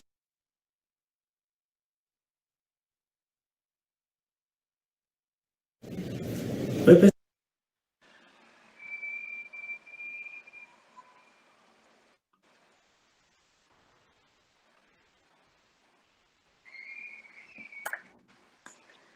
Pessoal, muito obrigada. A palestra foi um show à parte, né? Mais os conhecimentos aí que foram transmitidos. A gente podia passar para a fase de perguntas, né? Eu anotei algumas dúvidas, a Nancy também anotou algumas dúvidas. Se você quiser começar, Nancy, como que você gostaria de fazer? Eu estava olhando por aqui também, gente, se vocês quiserem. Então tá bom. E aí vamos fazer da seguinte forma, então, a gente vai respondendo conforme a pergunta direcionada para o tema, não sei, pode ser assim, tá? De cada um. E porque como a gente acabou fixando, né, a tela, a gente não viu a carinha da equipe toda. E aí a oportunidade, tá bom? De vocês se apresentarem para o pessoal. Gente, perguntado, né, se a gente vai disponibilizar, a gente vai gravar, tá bom? A gente gravou, na verdade, vamos ver se ficou bom, senão a gente grava e disponibiliza depois. A professora Lucy desce no YouTube, né, Lucy, da FAV, é isso? Isso, aí eu coloco um comunicado no Instagram do Integra FAV, onde que vai estar disponível, tá? Tá, e talvez a gente faça uma nova apresentação, porque como a capacidade, né, foi de 100 pessoas, teve várias pessoas que quiseram entrar e não conseguiram, aí a gente, né, Lucy, a gente conversa depois se a gente faz a nossa segunda pra frente, aí, tá bom? Pra então não atender se preocupem, de alguma forma vocês vão rever de novo. Deixa eu só ver aqui. Eu acho que a primeira pergunta o Vinícius já acabou respondendo ali sobre a almofada.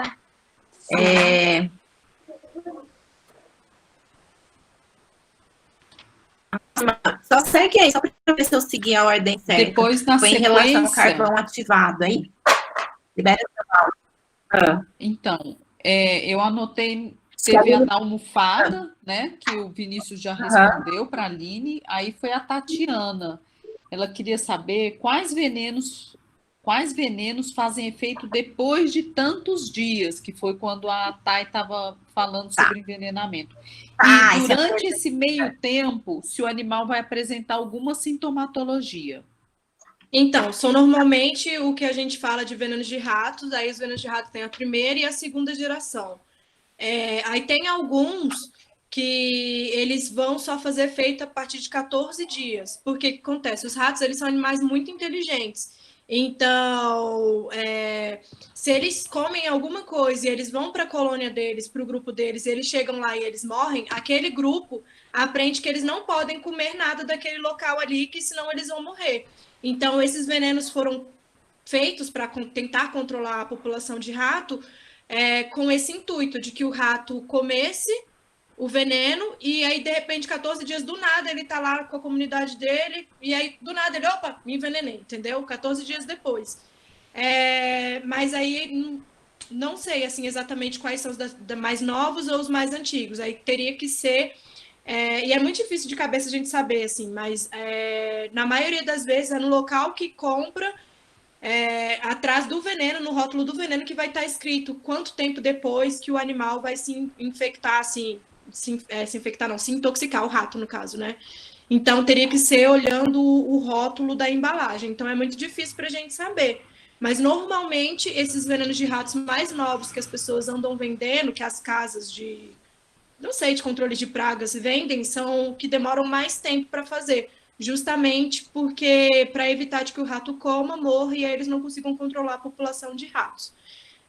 Lembrando que se vocês quiserem controlar a população de ratos, de baratas, o ideal é a gente sempre manter um ambiente limpo, né? Então, evitar de ter oferta de comida para esses animais, né? Então, é uma das maneiras, mas infelizmente não tem como a gente saber assim, olhando o rótulo da embalagem mesmo. E aí, como muitas vezes os nossos gatos, os nossos cães passeando, a pessoa, o vizinho não gosta e faz na maldade, aí fica mais difícil de vocês, tutores, saberem e da gente também saberem. E aí... Desculpa. Tinha mais alguma outra coisa que ela tinha perguntado? Esqueci. Se durante esse meio tempo, se ele apresenta alguma sintomatologia? Não, normalmente não. Tá, mas as próximas perguntas continuam com você, tá? Tudo bem. O Wesley quer saber como administrar o carvão ativado. Então, o que eu tenho aqui em casa, que é esse aqui, eu não vou falar a embalagem, mas vocês chegarem lá no Pet Shop é o que mais vende mesmo. Tá dizendo que você mistura 40 ml de água com um sachê. Então, vocês pegam 40 ml de água, misturam com o conteúdo do sachê, mas na bula do carvão ativado que vocês comprarem vai ter exatamente certinha a diluição. E aí pode pegar uma seringa sem agulha, claro, pegar uma seringa, abrir a boca do animal, gato é um pouco mais difícil porque eles babam, né? Passar aqui pela lateral, não que o cão não babe, mas assim, o gato ele tem esse reflexo de se botar na boca e ele babar muito mais. Botar na boca e ir fazendo. Claro, gente, que vocês vão fazer isso e vão levar para o veterinário. Então, a gente vai avaliar se, de repente, precisa fazer mais e a cada quanto tempo a gente precisa fazer mais. Mas, assim, inicialmente, o que vocês podem fazer na casa de vocês é esse. 40 ml de água, um sachê desse, de carvão ativado. Esse aqui é de pet shop mesmo, tá? Para animal mesmo, não é humano. E aí vocês misturam e administram todo o conteúdo dos saquinhos, 40 ml, na boca do animal, se ele estiver acordado, tá bom? Continuando, a Tatiana, e se ele estiver desacordado, como que você faz com o... Se ele estiver desacordado, você vai embrulhar ele numa coisa bem quentinha e vai levar ele para o médico veterinário. Tá bom? Não tenta fazer com ele desacordado. Eu acho que alguém perguntou de enema, né? Não recomendo nenhum tutor a fazer por outra via, tá? E nem tentar enema em casa, não recomendo mesmo, tá? A gente pode acabar machucando, não sabe o que tem ali, então não, é melhor levar para o veterinário mesmo. Se ele estiver desacordado e parado, vocês vão fazer o que o vídeo do Vinícius ensinou, tá bom? Depois o Wesley perguntou, com relação à picada de insetos e tal, se você não identificou o inseto, o que picou, e ele ficou com o rosto inchado, tem o risco de fechar a glote? Tem sim. A reação alérgica, né? Assim como nas pessoas também, se uma pessoa for alérgica a camarão e comer alguma coisa, alérgica a pimenta, pode ter esse risco de edema de glote, sim. Normalmente começa mais o inchaço no rosto, mas ele pode sim vir para a glote, pode vir para essa área e acabar obstruindo e o animal parar de respirar, né? Então, por isso que a gente recomenda, mesmo que seja em casos leves, que a picada tenha sido só uma picada, levar para o veterinário. Foi o que a gente falou, toda e qualquer situação, ainda que a gente tenha ensinado vocês fazerem um pouco de coisas, tem que levar para o médico veterinário, tá bom? É só para vocês ganharem um tempo, é só para vocês poderem ajudar com mais um pouquinho de coisa, para vocês já irem ganhando tempo, tá? Não é para tipo, que eu já tirei o ferrão, que eu já dei carvão ativado, eu vou esperar para ver o que vai dar. Não, você vai fazer, vai botar ele no carro e vai levar para o médico veterinário. Depois a Camila perguntou se tem alguma forma específica para tirar ferrão, se pode usar pinça. Então, sobre a pinça, pode usar a pinça, mas tem que ter muito cuidado para acabar não injetando mais ainda o veneno, né? A gente utiliza uma outra técnica, mas assim, com o animal provavelmente anestesiado ou bem contido, com pessoas que saibam utilizar o instrumento, né? Vocês em casa podem tentar tirar, então, com a agulha ali, como a gente faz quando a gente vai tirar a ferpa do nosso dedo, que a gente pega a agulha e tenta empurrar, melhor. Intoxicação por plantas tóxicas, o Wesley Rocha. Se o carvão ativado é o suficiente ou se tem alguma coisa ainda para fazer antes de ir para o veterinário? Tentar lavar aquela área ali, tentar tirar da boca dele, mas assim, não tentar induzir vômito e fazer o carvão e levar para o veterinário. Mas basicamente é isso. Se o animal tiver frio, gente, enrola ele, é para ele não perder mais temperatura. E veneno de sapo. A Tatiana quer saber se pode lavar a boca com carvão ativado. Pode, mas assim, é melhor ele ingerir o carvão ativado e lavar a boca com água abundante. Uhum. E ela também fez uma outra pergunta, que quais são as situações em que a indução de vômito é adequada? Gente, varia muito, e aí eu não sei se de repente a gente pode entrar nesse critério, assim, nesse mérito. Uhum. Mas o ideal é não tenta induzir, assim, sabe? Leva para o veterinário, faz o carvão ativado e leva para o veterinário. Aí, se lá, de repente, a gente vê que o ideal é que vomite, porque, de repente, a gente pode induzir o vômito e esse animal ficar mais desidratado, não conseguir parar, que ele pare, não conseguir cessar o vômito e esse animal ficar mais desidratado, aí isso vai acarretando, aí se esse animal já tiver com começo de insuficiência renal por causa do veneno, da intoxicação, a gente ainda vai induzir um vômito nesse animal, vai deixar ele desidratado, desnutrido, entendeu? Então, o ideal é a gente realmente levar para o veterinário. Faz o carvão ativado, mantém seu animal quentinho, usa o soro fisiológico nas situações que for, mas assim, não vamos tentar induzir vômito não, tá bom? Só para complementar essa pergunta, pai, e um grande risco, né, que o pessoal que, né, nunca fez isso, vocês, pessoal, tentarem fazer induzir vômito, ele aspirar, né, Thay? Porque eles podem, né, vomitar e aspirar, porque a gente não sabe o grau de consciência desse animal, entendeu? Durante essa intoxicação. Muitos, né, agentes tóxicos são neurotóxicos. Então, vocês vão tentar induzir